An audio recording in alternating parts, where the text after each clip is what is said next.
You are listening to Heart Over Ego Radio, a network of shows offering healing and guidance for your beautiful journey. Tune in on Mondays for the Alchemy Sisters, 4 p.m. Pacific, 7 Eastern. Tuesdays, tune in and tune up. Body awareness and self-care, 11 Pacific, 2 p.m. Eastern. Wednesdays, All for One is Love, 1:30 Pacific, 4:30 p.m. Eastern. Thursdays, Unbound with Cynthia Martin, 5 p.m. Pacific, 8 Eastern. Fridays, The Witching Hour with Green Witch Village and the Alchemy Sisters, 11 Pacific, 2 p.m. Eastern. And on Fridays, Rain Radio, 10 Pacific, 1 p.m. Eastern. Saturdays, Creating Heaven on Earth, 11 Pacific, 2 p.m. Eastern. And Sundays, Everyday Psychic Radio at noon Pacific, 3 p.m. Eastern. This is the Heart Over Ego Radio Network.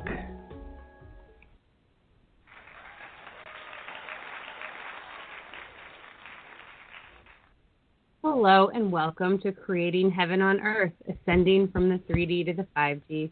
You are here with Mandee Elam, and I am so excited to hold a heartfelt conversation with you all today. Our intention with this show is to bring on a wonderful guest in spirit who has a vision of the new earth and what that's going to look like. So today I'm excited to bring on my friend Sam Groff. Hi, Sam. How are you today? I'm good, Mandee. How are you? Good. I'm really excited to hold some space with you. Just so our listeners know, Sam is an incredible human. She's got an amazing business, but she's also an avid gardener and knows tons about permaculture and sustainability and farming in the agricultural ecosystem. And I'm really excited to hear all of your thoughts today, Sam, on all kinds of things. But I thought maybe we could start off if you could share a little bit about yourself and your business, and if our listeners want to follow along, how they can find you. Okay. So, again, my name's Sam Groff, and I am the owner of Omnibiz Services. And what we do is we help people cultivate sustainable educational experiences. That means really taking a deep dive into making sure that the content that you're putting out to either your employees or to your clients is not just amazing and gorgeous, but it's also educationally sound, to make sure that people are getting the genuine benefits that you've been telling them about. So everything from SOP handbooks to online courses, in-person and online training materials. That's our jam because we are a bunch of former educators. Specifically, I am a former educator and instructional designer for the corporate world, and I take, education very seriously in the sense that it is the dividing factor that will help people grow and change. And education should not just be what you find in a book. It should be life experiences. So it's a little bit of everything all rolled into one, because we learn through multiple facets and multiple learning styles. And you can find out all about my business online at omnibizservices.com. I'm also pretty active on LinkedIn as well as Facebook, venturing into other platforms, but I really like to slowly cultivate things. So it kind of boils down to that gardening aspect and micro farming. And the sustainability piece is huge because that is the whole point of agriculture and permaculture and life, sustainability. Absolutely beautiful. Well, we're excited to certainly hold space with you today and find out all about that. So let's go from there. Will you give us a little lesson in the permaculture and sustainability? You were just starting to segue into it so beautifully. Might as well keep going. Well, thank you. Permaculture isn't really talked about in the United States a lot because it is more of an ecosystem, and what we don't necessarily consider it farming in the traditional sense. Permaculture is a set of design principles that really create an entire ecosystem that is self-sustaining, meaning that it's going to constantly regenerate itself. It's going to naturally regrow all sorts of vegetation and it's going to interweave itself to create its own natural sustainability. And humans can start it and cultivate it by making sure that it, it thrives by providing it the resources it needs. But realistically, permaculture can really take care of itself. There's a reason why things like oases exist in the middle of deserts. They are a type of natural permaculture. They're typically not man-made. And the reason why we really want to look at permaculture over monoculture, which is what we have in America, is because, look at what we have going on in the world right now. COVID has literally zapped every aspect of our human existence, and the people that don't and are not connected to the land and connected to their own food source are really feeling it the hardest, because they're not taking the time to acknowledge where does their food come from, how is it grown, who is tending to it, how much love and energy is being put into that food source. And when you look at permaculture, the energy may be physically less from the human existence, but the love and tending to it is far more expansive. So permaculture is really talked about mostly in places like Australia that don't have a traditional, like, snowy winter like we do here on the East Coast of the United States. But permaculture can exist on the East Coast of the United States, even up into the New England areas. It's really strategically growing and planting things that you are looking to continually harvest, but also allow to go to seed and regenerate, sustainable things like evergreens and bushes and fruiting trees and all those elements that we think of when we think of food. But instead of putting one type of something into neat and tidy rows all down, large fields and completely cutting down massive forests, you look at almost generating your own forest of natural food source. So that's beautiful. The availability of permaculture in the continental United States, even in harsh zones that do not tend to lend themselves to long-term growth. But it is definitely doable, manageable, and more natural and better for the environment than clear-cutting and monoculture. And it's our roots. It's what we came from until the past, 100 years or so. Like, everyone really participated a lot more in connecting and growing their own food. Mm-hmm. I'm surprised that we haven't had the concept that popped up during World War I and World War II really come out of this as COVID. So during World War I and World War II, we would have these things called victory gardens because, obviously there was a lack of food source during wartime. I'm surprised we haven't seen COVID gardens, or at least have that term coined, because realistically, when this all started back in the end of February, early March, and the massive shutdown started to happen, that's the time when seeds were getting started and getting sown for cool weather crops. Like for us and where we live in Maryland, that's when we were planting our peas and our lettuces, and we're covering them to have them grow continuously even through those cold snaps. But picking those types of seeds and planting and creating those garden spaces that were going to sustain us now when we're starting to see the supply chain bouncing back, but acknowledging that the supply chain is so fragile. I would actually say Mother Nature and gardening is far less fragile than our current supply chain based on economics and based on stability. Oh, we talk about that all the time here on Heart Over Ego Radio. we obviously believe in many, many lifetimes, and we feel as though Mother Nature has shook us off before, and she can absolutely do it again. And this is really about humanity and our sustainability and how we're relating. And once we realize that we're a part of this whole thing and not separate from. And I love that you brought up the Victory Gardens, because that's been resonating with me. I'm totally building a COVID garden. I'm quarantined with my mom and my grandmother, and we care for her. And so I decided I live in South Jersey, and so we had Hurricane Sandy came 8 years ago or something like that now, and we had flooding. And what happened is that changed the entire water table on the island that I live on. So now when it rains, sometimes we get flooding in the back, and we lost all our garden space. So there is part of the yard that's a little bit higher, so we turned that into an extended bed.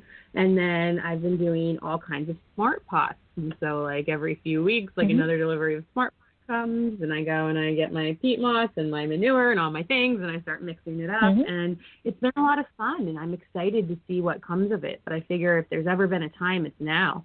And honestly, that was the only thing that's really scared me through this whole virus, was when they were starting to close down some of the departments where you can buy seeds and plants and food and soil in the garden centers. So I didn't like that. So I think a little bit of my radical rebellious side was like, well, I'm going to plant a garden. So I'm doing one. And the nice part is that you can even start simply composting all food scraps to reduce everything. You can either hot compost, which you can decide to have anything, even with oils. And I know I believe you're still vegetarian, Mandee, but you still cook with oils. I'm really plant-based, but I eat a little bit of everything. So 15 stuff too. Yeah. So I'm more about going to a local butcher if I need any type of meat products. So I do still consume that concept, but I also acknowledge where it's from, how it's ethically sourced and taken care of. But the big thing that you got to think about is, though, what most Americans either realize and just don't care about, or people just don't understand, is that most of the methane and problems in the landfills, a lot of it comes from food waste and can be easily managed on your own property.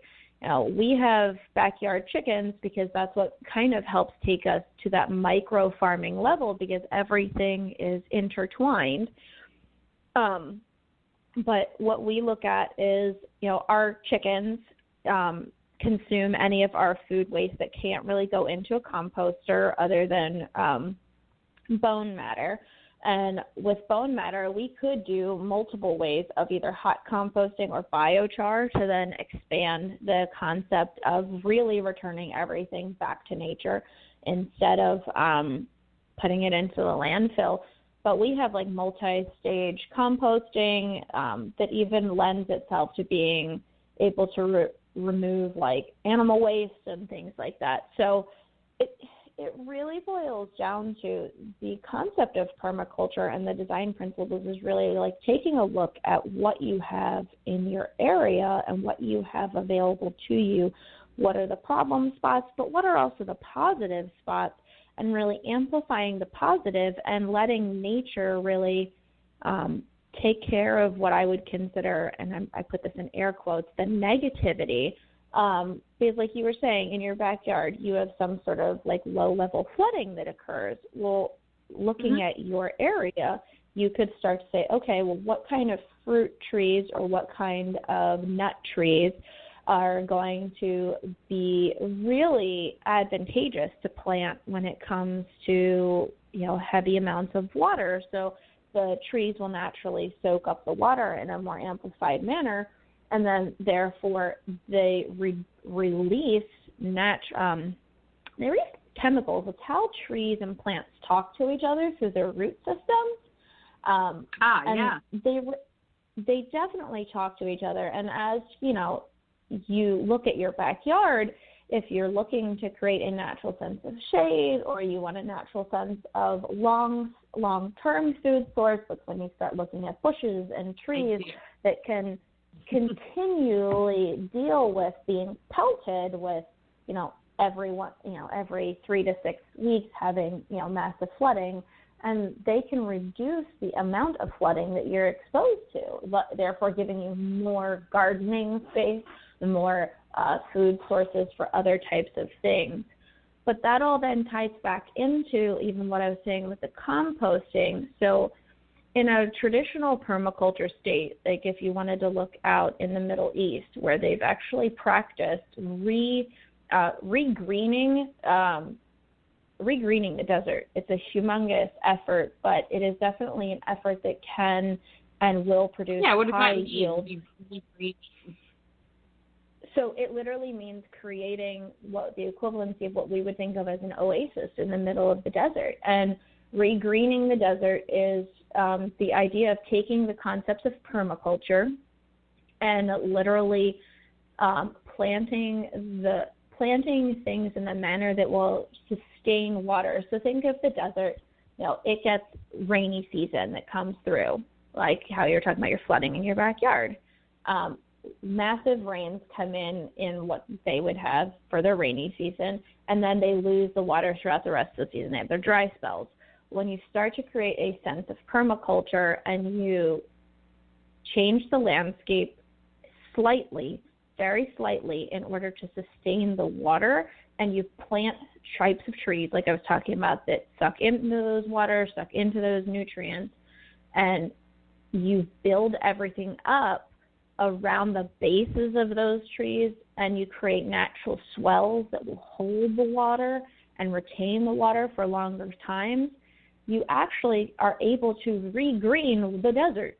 I know it sounds crazy, and it takes a good bit of time, but then you start amplifying the food sources for people who are typically viewed as impoverished by giving them natural means of farming an area that was originally very green. The types of farming that we've done, massive herds and things like that have desecrated the land. We're not supposed to have, thousands upon thousands of cows. We're not supposed to have thousands upon thousands of goats and sheep and things like that. Micro farming, small, minimal types of farming of that nature is actually if it replicates what's in nature. Herds of elk and buffalo aren't in the thousands. They max out at around the hundreds because nature knows that it can't survive. It can't sustain it. So, our monoculture, and if everybody doesn't know what that means, monoculture is literally just planting one crop. It's the reason why Monsanto has to create GMOs. Well, GMOs are genetically modified. Nature makes GMOs in and of itself, but the GMOs that are made in a lab are made that way in order to reduce pests. Well, if you stop monoculture and you stop planting one crop all in the same space, and you start micro farming and you start looking at multiple types of plants in the same space, you have less chance of bugs. You have less need for those genetically modified concepts. It's the reason an heirloom garden, a victory garden, is the reason why those kinds of gardens are successful, because they don't attract massive bugs because they're not, focused on one single thing. Oh, and nature takes care of itself. Nature protects itself all the time.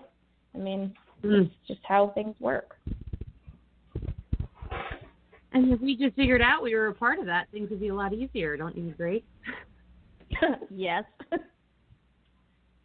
I have a question. You were talking a little bit about, in All the Wonderful Things, do you know specific plants that do absorb water for anyone like me or listening that do have that issue? Because I bought a dogwood tree.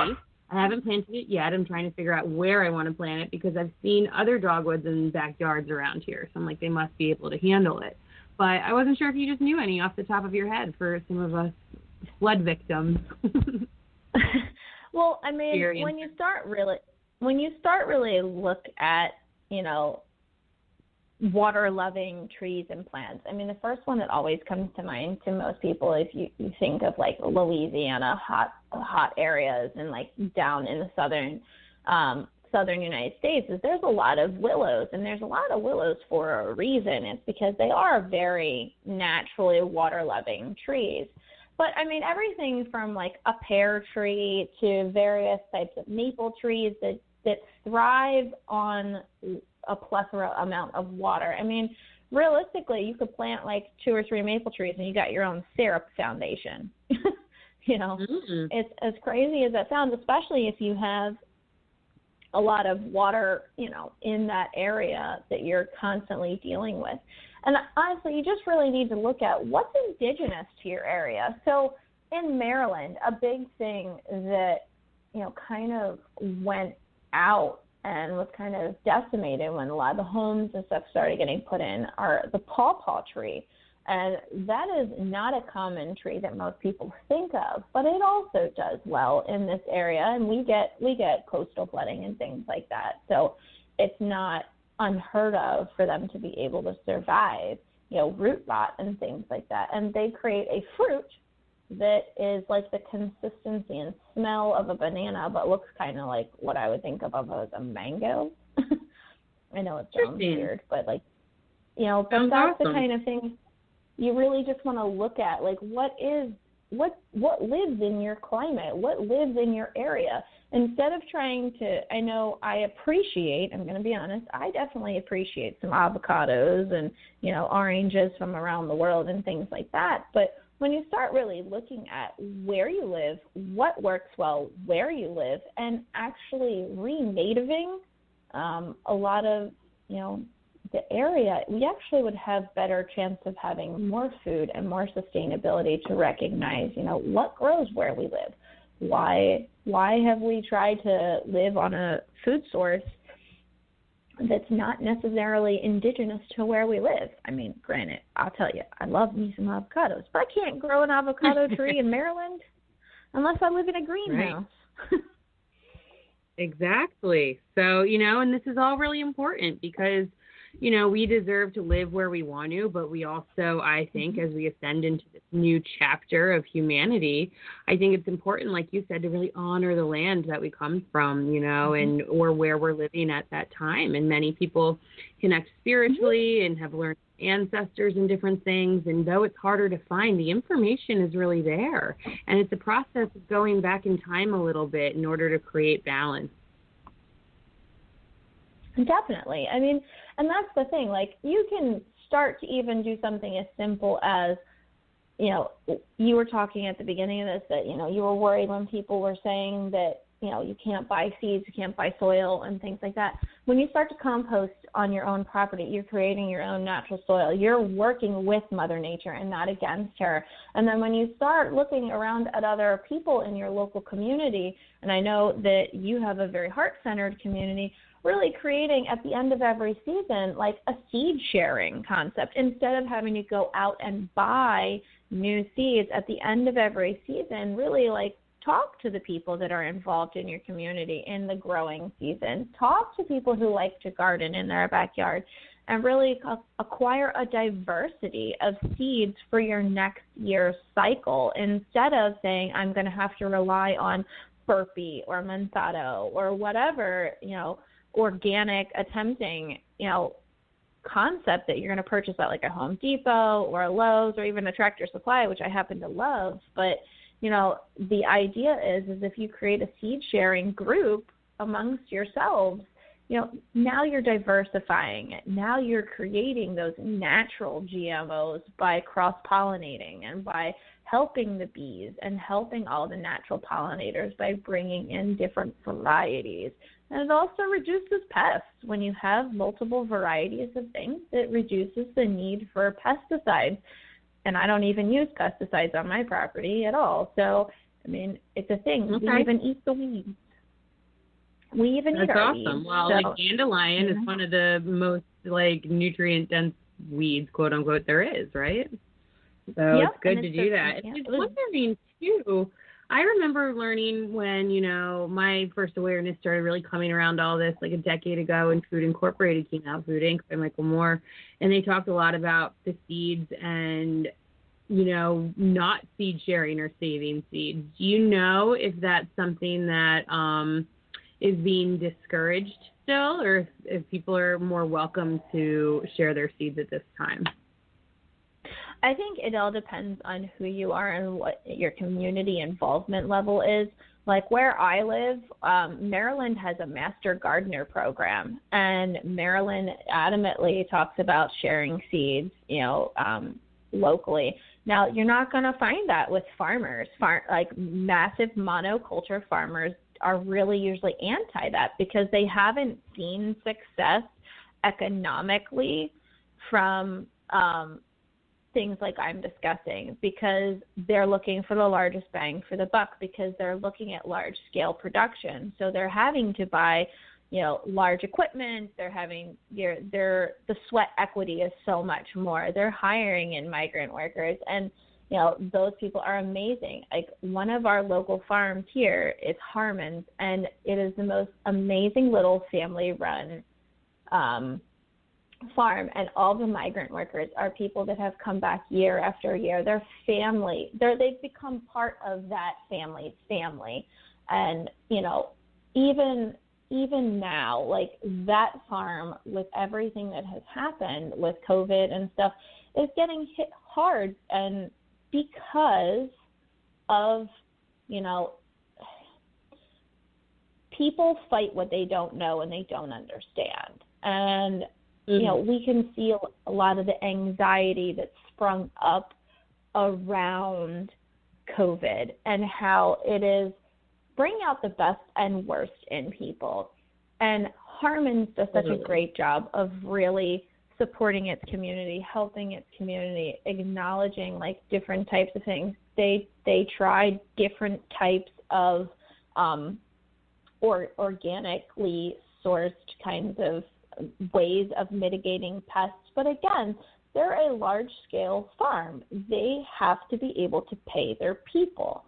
And when you look at farming as a business in that sense, then you're even though these are such family-oriented people and community-connected people, they're not as connected to the natural elements because they're trying to make a large-scale living off of it. And I know that sounds really condescending because these people are absolutely amazing. I buy so much produce from them that I won't grow on my own property because I don't have a desire to. Like, I don't have a desire to plant Japanese eggplant in any way, shape, or form. Like, I'm probably the only person in my family that'll eat it. But, when my daughter and son were little, Mrs. Harmon literally gave me ideas of how to make baby food from their produce. They're very connected to the people. They've forgotten and almost disconnected themselves from the natural aspect of it, but they've become such an integral connection to the human aspect.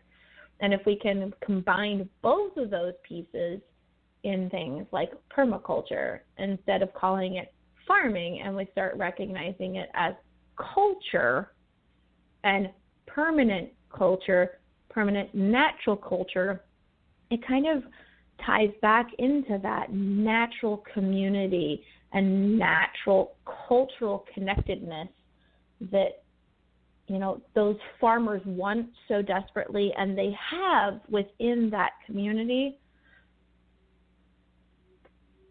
And if they can work together, they can find a way to maximize it in the sense of being able to create wealth from it. It might not be hundreds of millions of dollars, but the wealth can be from the connectedness to the physical and emotional community, if that makes sense. And as we talk about ascending into this new earth and whatnot, and what money is going to look like, and it's going to shift, and it is going to change, and it's about having our needs met as a humanity. I really see in the future all of our basic health care being met, all of our basic needs. There's no reason for us to not have food on this planet, like the things you were just all describing through all the you were telling us. And like, you know, I go into my fridge and I cut an apple and there's 10 apple trees possibly right in my hand there. And so it's about what we think about, how we view abundance and how we view energy. And money is just one form of that, you know. So I really hold the vision and hold the space that as we grow as a humanity, we'll end up meeting all of our basic needs. And then if you want to make money, it's there. It's an option, but you don't have to. And you can still live and be, because you can be sustainable for yourself. Of course, you got to, you know, work to keep yourself alive like we did in the ancient days. Sweat equity. Okay. Yeah, exactly. You know, and that keeps us alive and healthy and part of the culture. And we're going to ascend with technology, and beautiful things are going to happen with us and for us. But I love that you were talking about the human connection and the importance of that. Yeah, and the interesting part of it is, though, is like you bring up the apple. The apple right now is totally out of season in the East Coast. And so how are we preserving those kind of things? We've become so reliant on the technology, we've forgotten as a culture where and how our food comes into existence. Like right now, the fruit that we have is strawberries, at least where we live. And we have an abundance of lettuce. Tomatoes are not in season. So looking at what we have, you know, and what we're growing, you know, spinach and lettuce and, you know, strawberries and onions and garlic and all of those kind of things are what, for our family, makes up our diet, along with any of the dried or canned goods that we've personally preserved ourselves. And don't get me wrong, I still will buy myself a Campbell's canned soup. I'm not even going to lie. Like, we love ourselves some canned Campbell's tomato soup. Okay. But, you know. Balance, guys, balance. But, you know, we've, as a culture, become so disconnected. We don't even understand the seasonality of our food sources unless you're growing it yourself. And that's that kind of thing that, you know, even some of the most prolific YouTube gardeners are fabulous, and I adore them. Everything from M.I. Gardener to Epic Gardener, and there's a bazillion in between that I follow. But even those people have to acknowledge, just like I do, that eating in season is actually more important, and understanding and reconnecting, re-earthing, for lack of a better term, because I don't have one, you know, to our actual food source. And I know both those gentlemen, you know, based on the way they show their lives, at least on YouTube, are eating what they grow very, very prolifically, but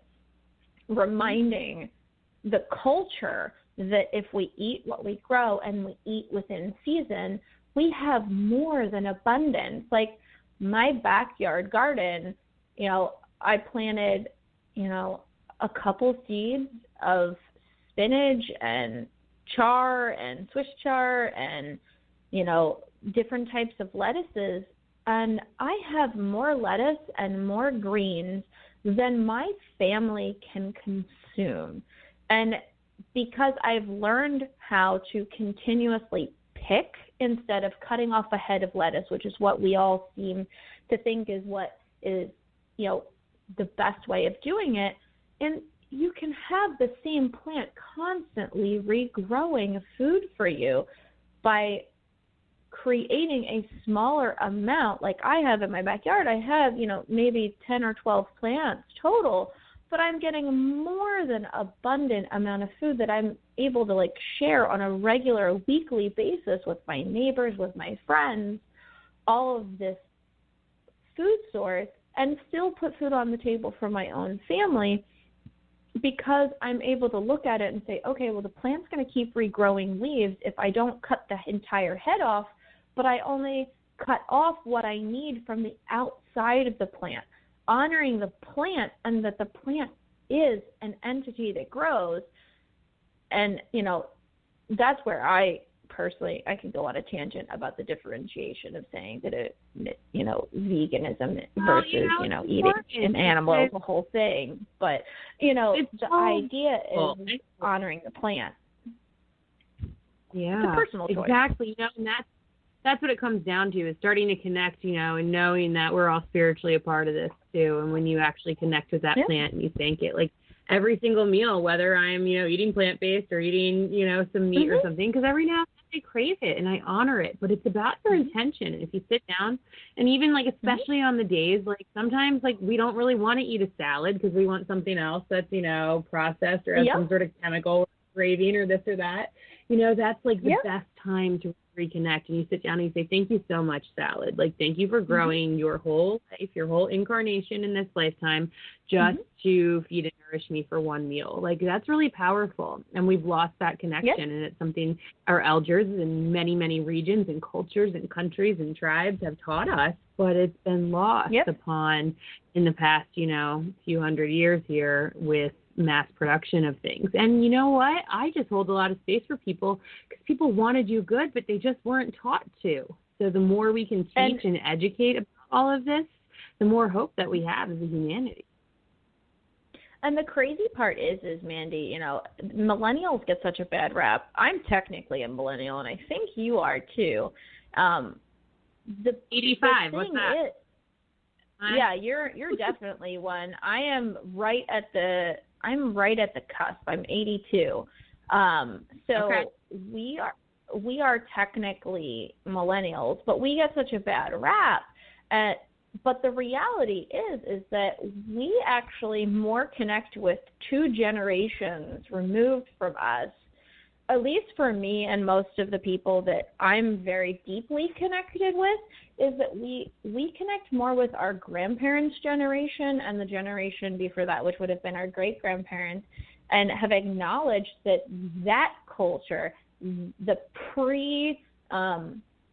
pre-World War generations, where everything really took the turn, not from just industrialization, because in some sense there is a good bit of positivity that came from industrialization, like cloth and clothing has become more of a viable, easily attainable commodity, but more of that generation where the form of industrialization was really kicking into high gear versus the manufacturing of weaponry. And I'm also not going to say a gun is not an acceptable thing. I haven't owned guns, and I have knives and different things like that. But what I'm discussing, what I'm talking about, and really that's okay. But what I'm really trying to bring to light is that we have, as a generation, been mislabeled and unfairly labeled as being lazy, when in actuality we are trying to connect more to the land and more to who we are as humans and as a community than the generations before us, and not because they didn't want to, but because they were disconnected, because every generation has wanted better for their children. And that's that concept that we've kind of muddled through over the last concepts. Calling someone a boomer is not exactly a very fair statement, because yes, they were born during the baby boom, but the idea is that these individuals also grew up in a generation where their parents had been dealt such a hefty blow with both the world wars, with the Depression, with then we roll into Vietnam and the recessions of the 70s.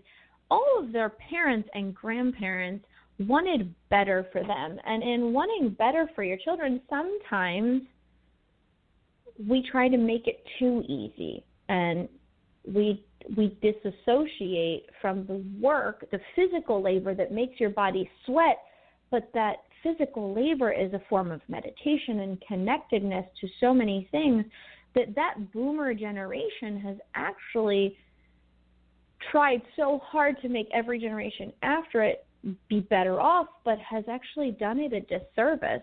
But they were only trying to do what their parents did for them. So I know I struggle from an emotional level when people start ragging on the different generations. I'm almost more annoyed by it, and I wanted to say we're all human, and all we're trying to do is make it better for the next group of people that will follow us. And we don't know what that is because we are not omniscient, but we are trying to reconnect and renature and rewild, which is something that multiple generations ago honored on a regular basis. And we're just kind of trying to refinish the loop. At least that's what I view it as. I completely agree, and that's what we're all just trying to come together and do our best to listen to our hearts and our minds and the things we've learned, as well as the people who came before us, and unfortunately many people are losing faith more and more in churches and governments and larger establishments, but at the same time that is forcing us to really talk to one another again and to finally go back to creating community. There's a lot of things I want to talk to you about, but I want to take just a quick break here and play a commercial for our newest show, The Witching Hour, which is on Fridays. Ooh. If you can tune in, it's at 2 o'clock. Yes. And it's a different show, and it's a trilogy of a little bit of discussion and then a trilogy of meditations from myself, Jenny McDaniel, and Leah Sugar of the Green Witch Village. So we're just going to take a quick break and be right back.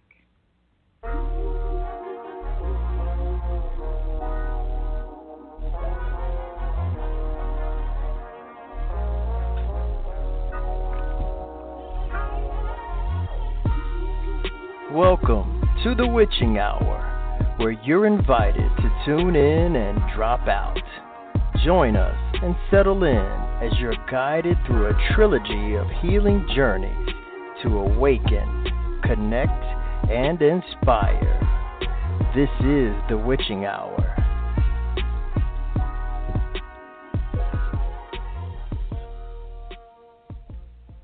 And welcome back. That was just a little taste of the intro of our new show, The Witching Hour, here on Heart Over Ego Radio.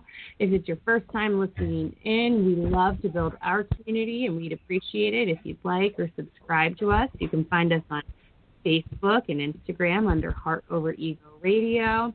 You can also find us on any major podcast apps, Spreaker, Stitcher, Apple Podcasts, all of those under Heart Over Ego Radio. And then you'll find all of our shows. Right now we have 7 rotating each week of wonderful, multidimensional, talented beings who just want to help us all grow and learn and exist a little more presently here in this lifetime. So welcome back, Sam Groff. This has been just such a beautiful discussion. Thank you so much for showing up with us today. Not a problem. I'm loving it. I guess based on what we've been talking about, it's kind of like almost green witchy based on what your commercial was. It's kind of interesting. I didn't even think of it that way. Don't let my friend Sam fool you. She is a master green witch sorceress from many, many lifetimes. And you know all of this stuff in and out. And I actually, with some of the things you were discussing earlier, I was curious, what is your view or take on the concept of organic and what's organic to you and what should we consider organic as we're moving into the future? And that's a huge, that's a conversation that could take hundreds of hours. But simply put, organic for me means not using pesticides on any of the fruits and vegetables or teas or herbs that you're consuming in a manner that is not actually natural and organic to the world. So, for example, we use neem oil. Neem oil deals with soft-bodied aphids, which can become a huge problem, specifically in the spring months here where we live. And neem oil is a naturally created source of a chemical pesticide, but it's not in the sense that you can go buy it at a store, but it's not multiple things being put together in order to destroy a plant life or a bug. What it does, neem oil actually doesn't kill the aphids, it just stops their reproduction cycle. So it allows actually the bugs to live out their lives that are currently in existence, but it stops them from being able to reproduce. It sterilizes them ultimately. That's fascinating. And is this a plant? Neem? It is actually a plant. Neem is a plant. I forget where it's located in the world, but neem oil is, yes, it's a tree. And the oil use is a natural a natural pesticide. A herbicide is what's used to kill actual unwanted plants. So like you would use a herbicide on poison ivy. Poison ivy, I hate it, but it has a place. Everything has a place in this world. Even if I don't like it, it still has a place. I hate wasps. They still have a place. They're a pollinator. Whether I like them or not, because they sting multiple times, they're still a pollinator, and I have to honor and respect them. So I would consider organic. Go ahead. Sorry, I interrupted you for one sec. I learned a long time ago that there's a plant that grows within 50 feet of poison ivy always that you can make like a salve out of and heal. Do you know what it is? Because I always forget, but I thought you might know. No, that's not something that I actually know off the top of my head. I'm going to do a little research and then I'll share it on the page later this week. But I know that it exists because I took an awesome herbal class. That's the thing. In your communities, when I lived out in Boulder, Colorado, Boulder tends to be progressive and have alternative opportunities. But I was able to go to this amazing shop, Rebecca's Apothecary, and take classes and learn about things. I went to several other classes around there in shops, and I took a class that was simply just going on a nature walk to learn about local herbs and how to harvest them correctly, because you do want to connect spiritually and you don't want to over harvest them. You want them to grow and be sustainable, as Sam was talking about. And that's another really important part of all of this that you mentioned, Sam, too, is the consumption part. And how we really need to take a nice reading on what it is each individual actually needs to consume in order to sustain life. Yep. And that's the big thing is what do you need to consume? How do you need to consume? And it goes back to what you're saying with organic. A lot of people don't understand that you can still use pesticides. You just can't use heavy pesticides in organic production. And that's where, for me, I look at it and I say it's all for the birds. Unless I'm doing it myself, I can't guarantee that it's organic in any way because, I can say, I know Harmons, I know Mrs. Harmon very well, and they do try to use every aspect of organic farming, but they do monoculture. And because they have monoculture, they have to use different types of GMO-created seeds. They have to use that are pest resistant. They have to, in order to make money, they have no other choice. And that's what we have to acknowledge as a culture that, if we're not going to grow our own food and we're not going to take ownership of where our food sources come from, you can't blame the farmers who are just trying to make a living. That's just how I feel. But organic just means that they're using methods that are more naturally found in nature, but neem oil is still a pesticide. It really is. I use organic methods of pesticides. So when we get squash boring bugs, which I'm praying I don't, knock on wood, that I don't get squash boring bugs with a wet summer this year, we use... Wait, Sam, is there a preventative for that you use for the squash bugs? Yeah, we mix, we put all of our plants interspersed. So a way to do it is not put all of your plants together. So, again, that's why permaculture makes more sense than monoculture. Okay. So right now, we have cucumbers, butternut squash, and these are because things that my family likes to eat. Cucumbers, butternut squash. We have different types of melons growing. We have different types of watermelon growing, but none of them are all in the same bed. So we use a type of gardening for our backyard as square foot gardening. So you're maximizing the amount of space that you have and also reducing the amount of pests and problems that you have because you're compacting things and that can fit in the same space naturally and not impact each other negatively. And by doing that, you're also creating a natural pest barrier. So in between all of my cauliflower and cabbages and broccoli and things like that, I've got various other types of plant life. So I've got pansies and marigolds and nasturtiums. And like I said, I've got cucumbers and squashes and all those kind of things. And they're all spread out throughout my garden so that I don't have things like cabbage moths, and I don't get, lots of slugs like that typically happen, when you have lots of broccoli and cauliflower and cabbages together. So by taking those kind of methods, you can use them when you're doing it on a much smaller scale and have a higher yield than if you had an entire field of, say, broccoli. And now all of a sudden I have, slugs, and now my entire field is decimated. Or I get cabbage moths and my entire field is decimated. If I'm naturally diversifying my gardening or my farming with permaculture kind of methods, then obviously I'm going to have much more disease resistancy. I'm going to have much more pest resistance, because the plants, like I said earlier, like trees, they talk to each other through their roots. And by doing that, they're able to release pheromones that don't say I'm in distress, because the other plants are able to help them. The feverfew that I had in the front yard, which is a medicinal herb that really helps with headaches, it's in its second year of growth, which is when I can now start to harvest the flowers for tea and salves and things. But it got attacked by aphids because we had that cold snap. But all of the other plants in that permaculture herb bed that I have were trying to help it, and none of them got infected by aphids.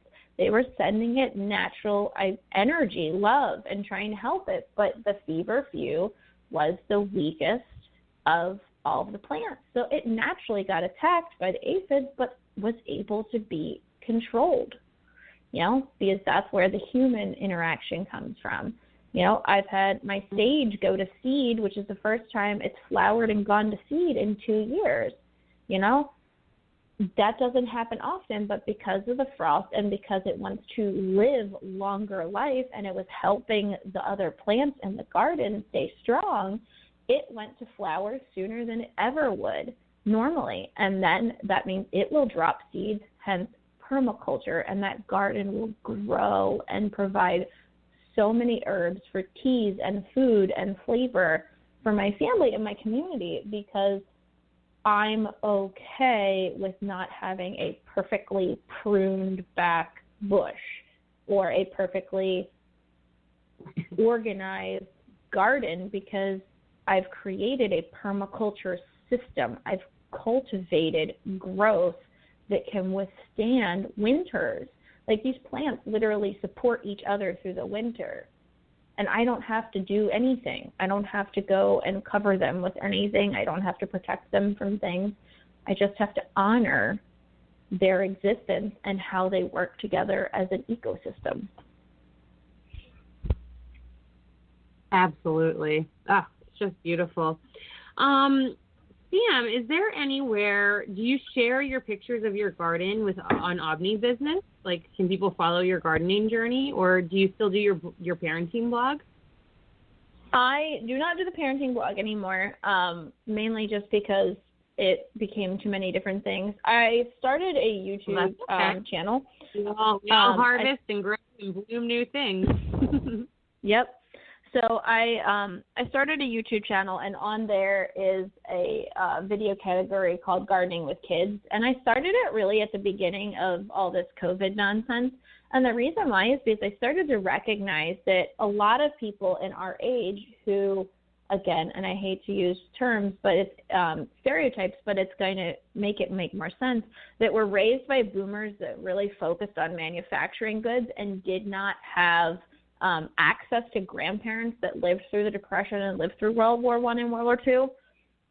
Those individuals don't really know how to garden. They don't know how to cook.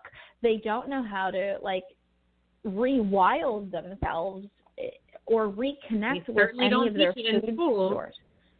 Yeah. And it's not taught in school. So that's why I kind of started that channel, because I wanted people to not be hungry. And recognize that this is something you can simply do for a few dollars with whatever you had on hand. I used solo cups. I never used solo cups, but I happen to have them from a party from like 4 or 5 years ago, and I pulled them out, and that's what I used as starter pots this year so that I wouldn't have to go out and purchase one more thing. Yeah. Yeah. Using what you have and recycling and upcycling.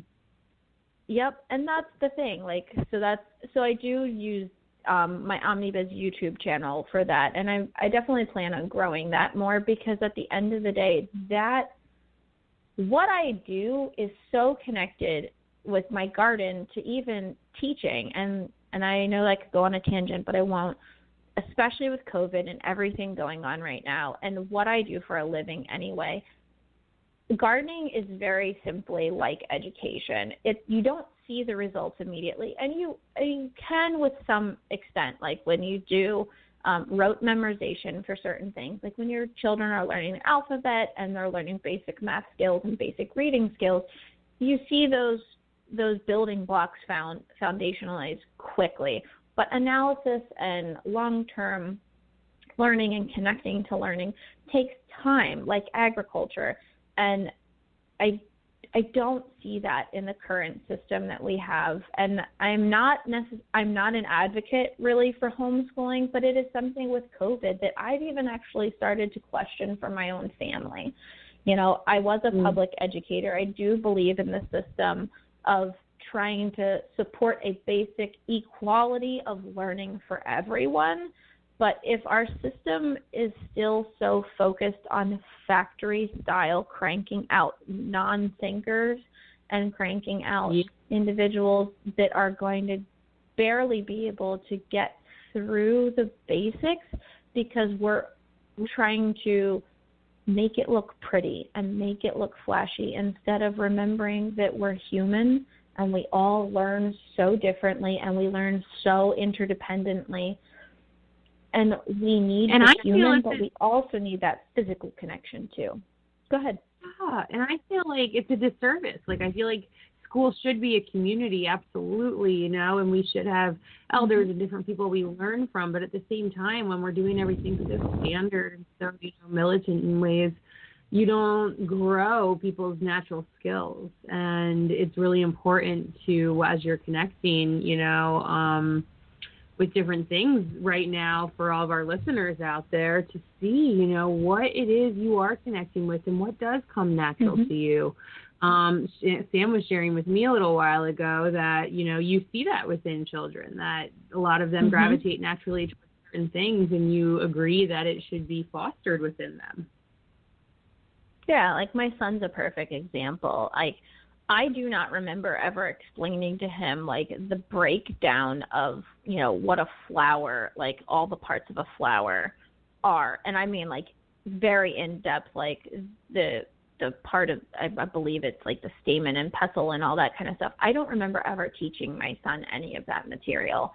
I remember that he watched some, you know, Magic School Bus. He sees us actively in the garden. He watches bees like they're, you know, the best creation on earth, you know, and then he finds books to engage himself in learning. And they did a home, so since we're in the public education system, they sent home activity about plants.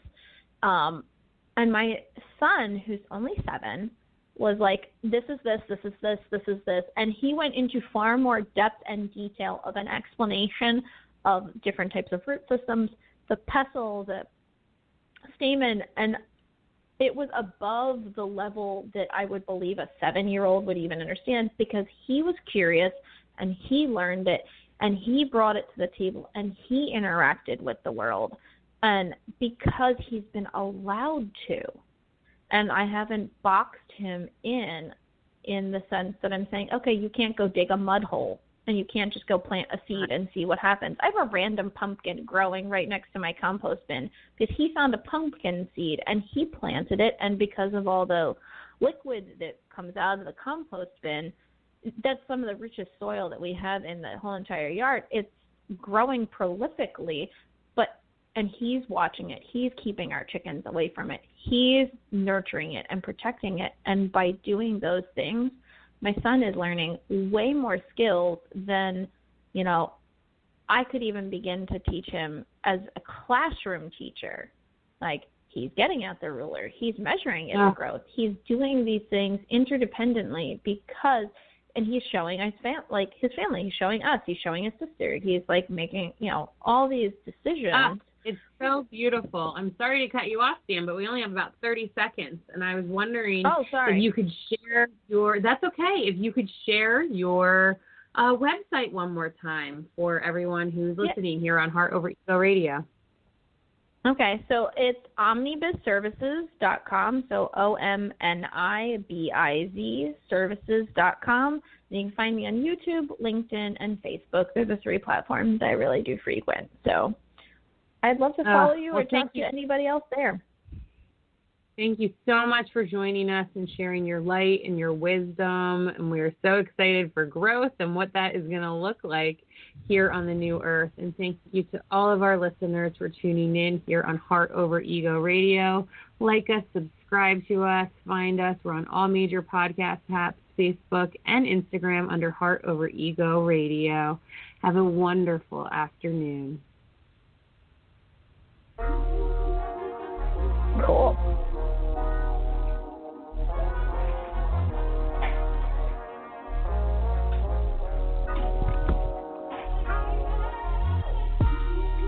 Welcome to the Witching Hour, where you're invited to tune in and drop out. Join us and settle in as you're guided through a trilogy of healing.